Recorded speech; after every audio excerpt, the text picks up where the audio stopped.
जंगल में एक बंटी नाम का मूर्ख बाघ रहा करता था। वह हमेशा इस जंगल का राजा बनने के सपने देखता रहता था, लेकिन वो राजा इसलिए नहीं बन सकता था क्योंकि उसके जंगल में वीरू नाम के एक शेर का राज चलता था। वीरू अपने बेटे बगीरा के साथ रहता था और अपनी प्रजा का भी बहुत ख्याल रखता था। लेकिन एक दिन बंटी बाघ बहुत घबराया हुआ वीरू शेर के पास आता है और बोलता है, वीरू महाराज, मेरी मदद करो। कुछ शिकारी मेरे बेटे को उठाकर ले गए। यह सुनकर वीरू शेर बंटी बाघ के साथ चल देता है।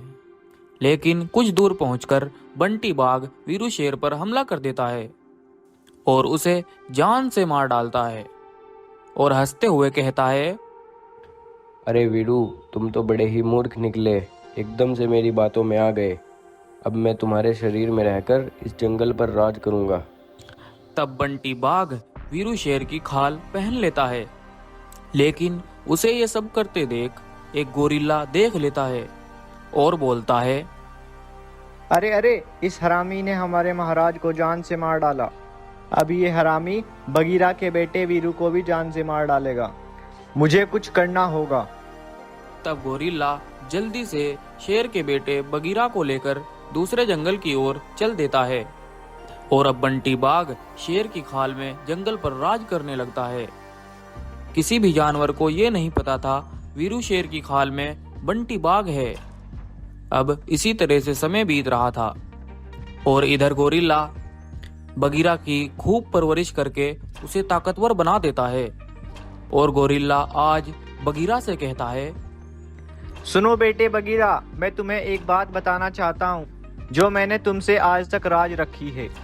बेटे बगीरा, जब तुम बहुत छोटे थे तब एक बाघ ने तुम्हारे पिता को धोखे से मार डाला था और उसने तुम्हारे पिता की खाल को पहनकर जंगल पर राज किया और उसने आज तक सभी जानवरों को धोखे में रखा हुआ है।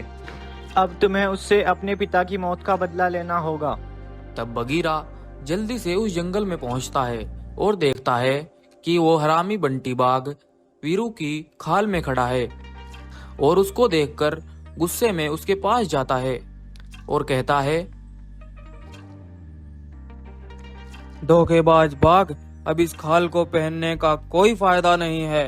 तुमने मेरे पिता को मारकर इस जंगल पर राज किया है, लेकिन अब मैं ऐसा होने नहीं दूंगा। यह सुनकर बंटी बाघ के पैरों के नीचे से जमीन खिसक जाती है और वह अपनी जान बचाकर वहां से भाग जाता है और सीधा एक शक्तिशाली बाघ मानव के पास जाता है और उससे बोलता है, बाघ मानव, मेरे जंगल के जानवरों को एक शेर ने बहुत परेशान कर रखा है। तुम मुझे कुछ ऐसी शक्तियाँ दो जिससे मैं उसे जान से मार डालूं। वीरू शेर, मैंने तुम्हारे बारे में बहुत सी तारीफें सुनी है। तुम अपनी प्रजा का बहुत ख्याल रखते हो, तो मैं तुम्हें उस शेर से लड़ने की शक्तियाँ जरूर दूंगा। बाघ मानव वीरू शेर समझकर बंटी बाघ को कुछ शक्तियां दे देता है। उन शक्तियों को लेकर बाघ बगीरा शेर के पास पहुंचता है और उसे भी उन शक्तियों से जान से मार डालता है और किसी को उसके बारे में पता ना चले, इसलिए वे उसे वहां से गायब करके एक कोने में फेंक देता है। तभी कुछ देर बाद वही शक्तिशाली बाघ मानव उस रास्ते से गुजर रहा था। तभी वे देखता है वहां पर कोई मरा हुआ है। वे तुरंत उसके पास जाता है और बोलता है, अरे ये कौन है और इसको किसने मारा, मुझे पता लगाना होगा। तब बाघ मानव अपनी शक्तियों से बगीरा शेर को जिंदा कर देता है। फिर वे बाघ मानव बगीरा से पूछता है, अरे बेटा, तुम कौन हो और तुम्हें किसने मारा था?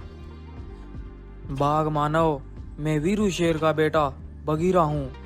जिस बाघ ने मेरे पिता को धोखे से मारा है, उसी बाघ ने मुझे मारा था। ये तुम क्या बोल रहे हो? वीरू शेर तो अभी कुछ देर पहले मेरे पास से गया था। वो मेरे पिता वीरू शेर नहीं है, बल्कि मेरे पिता की खाल में बंटी बाघ है।